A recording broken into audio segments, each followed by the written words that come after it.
After the nightmare that took place in the city of Malindi, oh my god, with the bed bugs and the captain bleeding, check out the previous episode if you've missed that. We needed to decompress, we needed to be grounded, we needed a reminder of how lucky and fortunate we are. So we went south, we're going to Watamu, we're going to check in, we did a little bit more research, we learned our lessons, okay? And we are going to go have some fun. We're going to go for adventure, something humbling, just to remind ourselves to be centered and grounded. Peace, peace, peace, it's your main man Baz. Let's get the show on the road.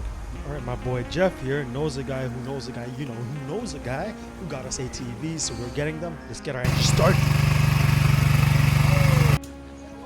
Alright, all fueled up, let's go. So we just parked the motorbike. Those guys are just gonna chill back. I'm here in the Gedi Ruins. In the Gedi Ruins, it's about 500 shillings for admission. Here we have Erastus. He is our guide today for the tour. For the Gedi Ruins, that way we can learn a little bit more about it. That's another about 500 baht. Here's the ticket. National Museum of Kenya. Kenya, please do not feed the monkey. They just come on your shoulder. Without food, no bread. Hey, buddy. So they normally eat this, eh? That's why I've teased Philip. This is called Philip. Hey, Philip. Are you a Philip. rotten monkey? Are you gonna take my glasses? There you Yeah. go. Philip, this way. Philip. And we got another one on the floor, but he's running away. Say hi, Philip. Hi. The recent excavation, which we had, yeah. But the first great mosque of Gedi, it was big enough, but I think, there was another mosque inside of 12th century. Then the other one we are seeing is of 13th century. So it could be, as the population was growing bigger, they tried to enlarge the mosque. To be a bigger one. That's a cool looking tree. Yeah, this is called the fig. This is a fig tree? It's the oldest part of Gedi. Maybe with the ongoing excavation, maybe they can come with another story altogether. Yeah. Who knows? And this was the where the Imam would pray? Yeah, here we have the Over here. mihrab. And here was like their courtyard. Yeah. But then they excavated it. They excavated it only to find that somebody was buried down there. Yeah, it looks like there's some sort of structure that was there too. So these were some of the findings in Gedi Ruins.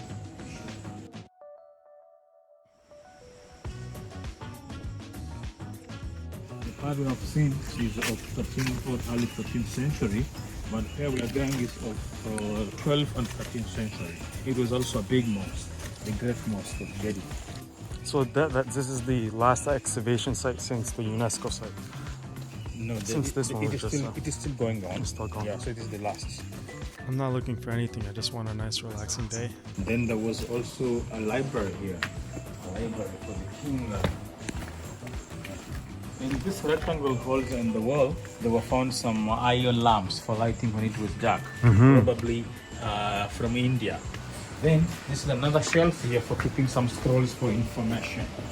Some scrolls, and all the walls here were plastered and probably colored, but because of the rains, the sun, everything has been washed up away. And destroyed by the Crusades. Yeah. Then there's another room here which was found intact again. No window, no door. But during the excavation, a bronze key and a hand chain were found inside here. So this was a room for treasuries again. Maybe through the ceiling there was a secret door where they used to get in. This room. And you found metal objects in here. Yeah. Made of bronze. Bronze keychains. Keychains. Bronze. And again, because those people had a mix of belief, because they were Arabs and They were also worldly. Africans. Yeah.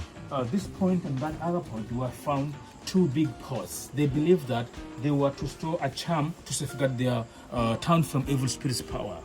Ah. Yeah, in every given home for the Giriama or for the African people along here, they must keep that charm to safeguard from witchcrafting. Yeah, from other things too. Yeah. Do you believe in witchcrafting?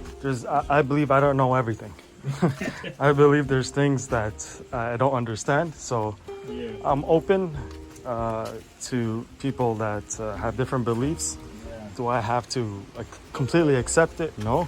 But I'm open to hearing stories and I'm Muslim. also learning. I'm Muslim, Christian, and Jewish. Oh, but Yeah. I'm all three. I'm like back in the day when they all used to live amongst one another. You hear about cities and stuff Yeah, where they all just peacefully living with one another. yeah. I'm of that state of mind. I'm also like that because I've been schooling with Muslims, Hindus, but we just live without any problem. Exactly. Yeah, so we have where the king was buried here. This is the tomb of the king. And these are also graves, from here to that far much end. Maybe the wives of the last sultan to be here. Yeah. And you know, the major sultan was in Zanzibar, but these were like sub-sultans around here. Wow. Yeah. And this is the palace annex where the family of the king and queen used to stay. The whole of this place. And the idea of having self-contained houses, they already had it, those people, right? Because you find that a toilet is inside a house. Yep. And by that time, I'm told around 12th century, the Europeans had no toilets by that time. Nope, they were sleeping with animals, barns, didn't have a lot of hygiene. House of the Chinese cashier, house of the Venetian beads. During excavation here, these items were found by the archaeologists. So it seems that those people were doing trade with these countries. So this was like a storage Yeah, area it was for a Venetian it was beads. a marketplace. Oh, this was a marketplace. And over here was the, you said Chinese. Money was found there. And you know, by that time they were doing butter trading. Then it came a time, it was hectic because some goods were very heavy to carry on. So those people introduced some type of seashells as money.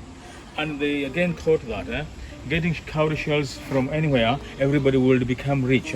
So they introduced some type of seashells from island of Maldives so that very few people would go and pick them. Usually like the rich noble families would have something that's exotic. Yeah. And that's what gave it valuable. It was still in a bartering system, but the rarity gave it the scarcity. Yeah, I like that. So this was stalls in the market. Stalls in the marketplace.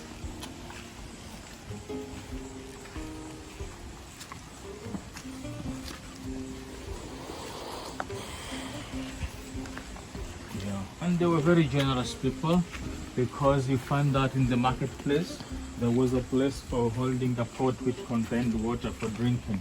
So if anybody was thirsty in this marketplace, he was to fetch water and drink without asking water from anybody. And that I've seen in Arab houses. That's just like Arab culture. They believe water is life. It is. So they just give water free of charge. Yeah. Yeah, you can't charge for oxygen, can you? Today, there's some people from Arabian countries. They just send their people here to dig boreholes for water free of charge. Amazing, amazing. Yeah. Because they believe water is life. But for us, we have changed our culture. We have bottled water. Everybody with his bottle. Bottled water is left. not really. Again, we have House of the Iron Lamp. So this was a market that sold the lanterns. Yeah. And also Caesars here found, probably Spanish. But this was a place for the male exercise because they normally do it at the 8th day from birth. House of Andalusia. Before Spain was called Spain, back then it was called Al-Andalusia. It is called? Al-Andalusia. Al-Andalusia. Yeah, Spain was a new invention named in late 1496, I want to say. But before 1492, Spain was called Al-Andalusia. Al-Andalusia. Here was a bank. The bank of cowrie shells. And cowries are like dirham or gold or silver or bonds or something valuable. Something valuable. So come here, I show you something. Maybe some people say it's a bad omen, but it's an owl. An owl is a nocturnal bird. You've seen it? In the tree? Yeah. Is it small? On that horizontal branch over there. It's up on this. You've seen it? Not here. Look at this branch. Just this come. top one over here. Then. Yeah, it's there. Oh, it's in the back. But it's just looking behind. You know, it can move its head, its neck 360 degrees. So that's a big owl. That's a big owl. And it's legit sleeping. It is just sleeping during the day.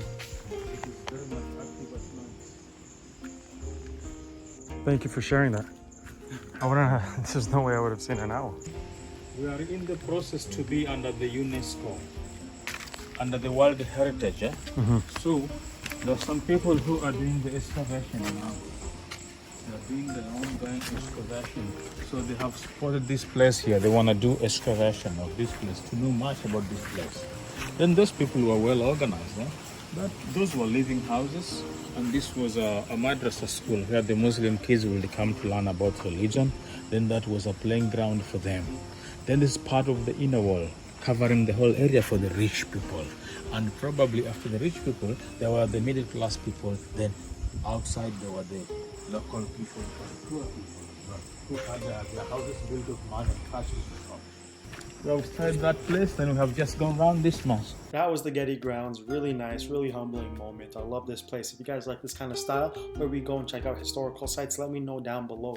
And we're going to go check out the museum now where artifacts are held that we're allowed to stay. So some of these were found broken, but they were restored together. They were restored. And a lot of this is from Gedi. Yeah, from Gedi.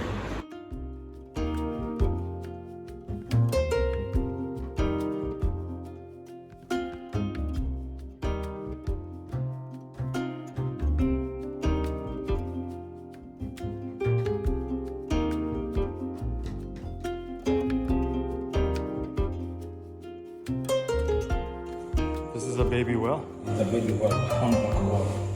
They normally do migration. So this one was found here. Let's call it Monarami, Leafy. You know, wells are very bright mammals. They also sing, they learn to sing from their parents by the European Union to facilitate as a restaurant and a museum.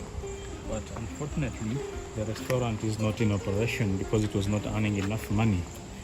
Yeah, so everything here was built in Arabic architecture. Yeah. And this was before COVID? Yeah, before COVID. Before COVID.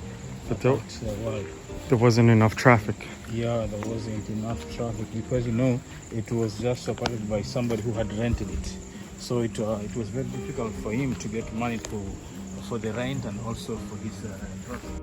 I want to thank Eurustus and Gedi for being such great hosts. Guys, I think we feel great about Watamu, baby. Let's go! So please, whatever. Please, I want to reach 1 million likes. So please, sarapakara.